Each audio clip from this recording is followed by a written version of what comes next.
Today we're sharing all of our experiences and costs from a week in Zagreb, the capital of Croatia. We travel full-time and have spent almost 3 months in Croatia, including a week here in Zagreb.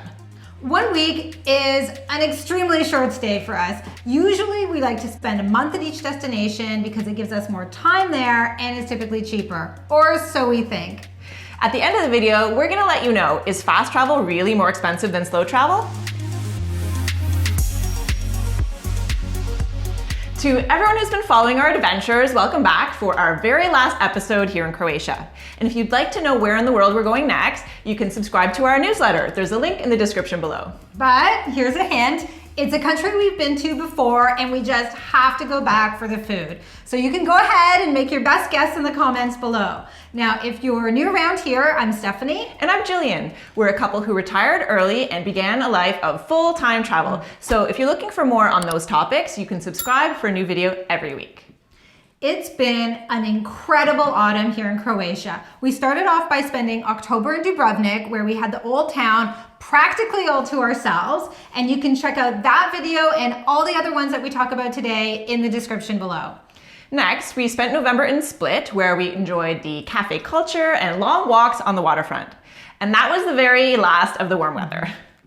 So we took a 6-hour train ride on a very empty train to get from Split all the way to Zagreb. This was intended as a short city break on our way out of Croatia and onto our next destination. One of the reasons we were looking forward to coming to Zagreb in December was to enjoy the award-winning Christmas markets. But Croatia just went into lockdown, which is needed of course, so the festivities have been significantly toned down this year. The length of our Zagreb stopover is a little unusual for us, like we said. So we normally prefer at least a month in each destination. So not only does this give us more time to enjoy the city, it also keeps our costs lower. We can get long stay discounts from Airbnb, we have time to buy groceries and cook for ourselves at home, and our transportation costs are a lot lower if we're not jumping from city to city each week.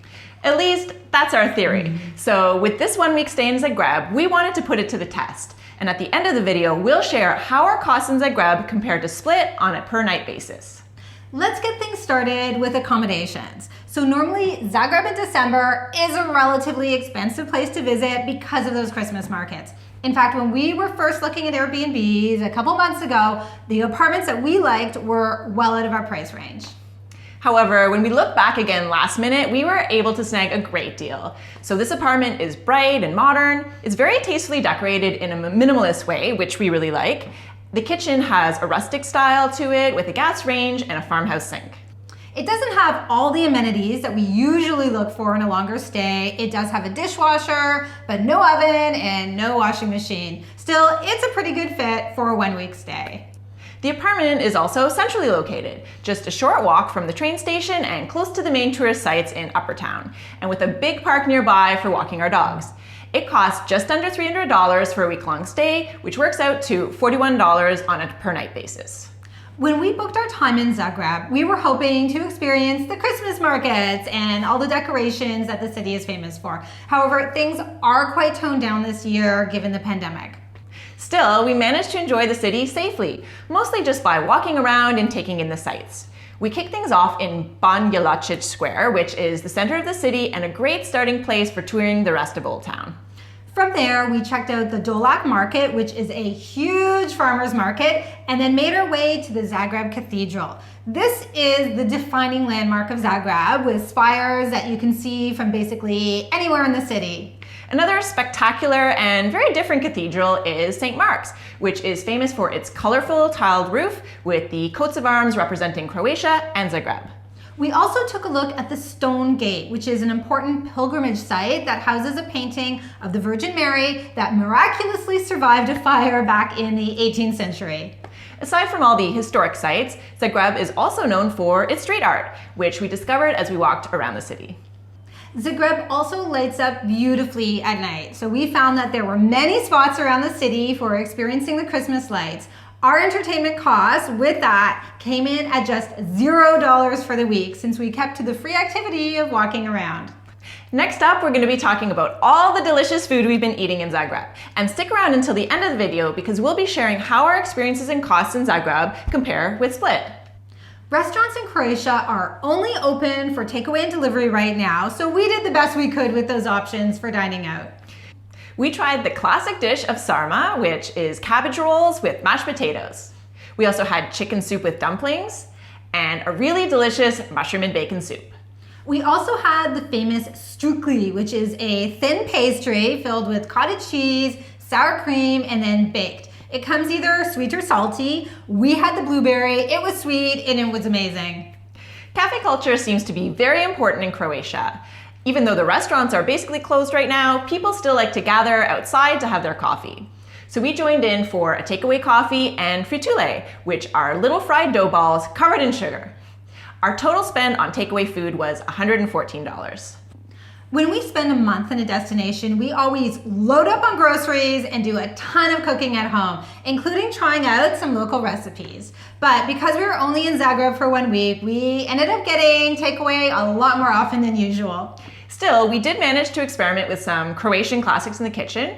So we made goulash or beef stew and tried our hand at sausages and sauerkraut. Our total spend on groceries was just $112.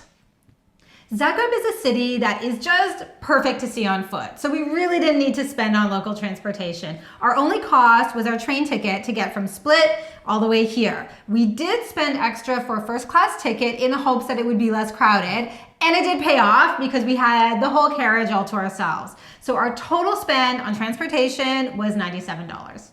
Now let's talk about how these experiences and costs measured up to our time in Split.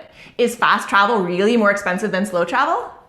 So in Split, we stayed in a spacious apartment with all the amenities that we like to have right in the center of the city. We rented cars a few times and enjoyed paid tourist attractions. However, we only ate in restaurants or had takeaway just a couple times a week. So our total spend for a month in Split was just over $2,200 or $74 a day. And this amount only includes accommodations, entertainment, food, and transportation.